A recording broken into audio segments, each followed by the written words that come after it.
साथीहरु हिजो तपाईहरुले यस्तो फोटोहरुलाई यस्तो फोटो बनाएर विभिन्न सोशल मिडिया साइटहरुमा चाहिँ पोस्ट गरिरहेको देख्नु भएको छ।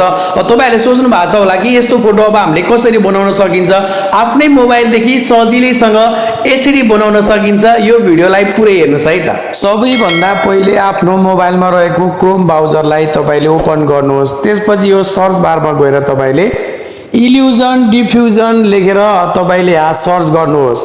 त्यसपछि यो पहिलो अप्सनमा तपाईले क्लिक गर्नुहोस्। यो क्लिक गरिसकेपछि तपाईको अगाडि यस्तो एउटा पेज खुल्छ, जुन पेजमा तपाईले यता माथि यो एउटा फोटो चुज गर्न भनेको छ। यहाँनेर क्लिक गरेर तपाईले आफ्नो मोबाइलमा रहेको क्यामेराबाट पनि फोटो खिच्न सक्नुहुन्छ या तपाईको मोबाइलमा ग्यालरीमा सेभ भएको कुनै पनि एउटा मन परेको फोटो है। मैले चाहिँ मलाई राजा वीरेन्द्र एकदमै मन पर्ने भएको कारणले मैले उहाँको फोटो चाहिँ चुज गरेको छु। यसरी नै तपाईले आफूले कसको फोटो चाहिँ बनाउन चाहनुहुन्छ त्यो फोटोलाई चुज गर्नु होला। त्यसपछि थोरै तल स्क्रोल गरेर हेर्नुस् त, यहाँनिर अब तपाईले कस्तो टाइपको भिडियो बनाउने भनेको छ। यहाँ चाहिँ हैन तपाईले अब रिभर टाइपको हैन, मार्केट टाइपको, अब जंगल टाइपको, जुनसुकै टाइपको पनि भिडियो बनाउने हो त्यही लेख्नु होला।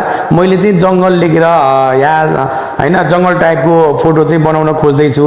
अब त्यसपछि तपाईले यहाँ तल यो रन भन्ने अप्सनमा क्लिक गरिसकेपछि यता माथि हेर्नुस् त यो एरर देखाउँछ हैन। कहिलेकाहीँ 4-5 चोटी पनि एरर देखाउँछ, कहिलेकाहीँ 1-2 चोटी देखाउँछ। मेरो चाहिँ अहिले दोस्रो पटकमै एरर देखाए पनि फोटो बन्नको लागि चाहिँ यता सुरु भइसकेको छ। अब चाहिँ यो फोटो चाहिँ जंगल टाइपको राजा वीरेन्द्रको फोटो चाहिँ बन्दैछ गाइज। अब यसरी चाहिँ अलिकति टाइम चाहिँ लिन्छ, तपाईले थोरै टाइम लिए पनि टाइम चाहिँ वेट गर्नुपर्ने हुन्छ। अब हेर्नुस् त जंगल टाइपमा यसरी राजा वीरेन्द्रको फोटो यहाँ बनिसकेको छ। तपाईले पहिला यस्तो फोटो थियो, यस्तो फोटोलाई हामीले यस्तो चाहिँ बनायौं।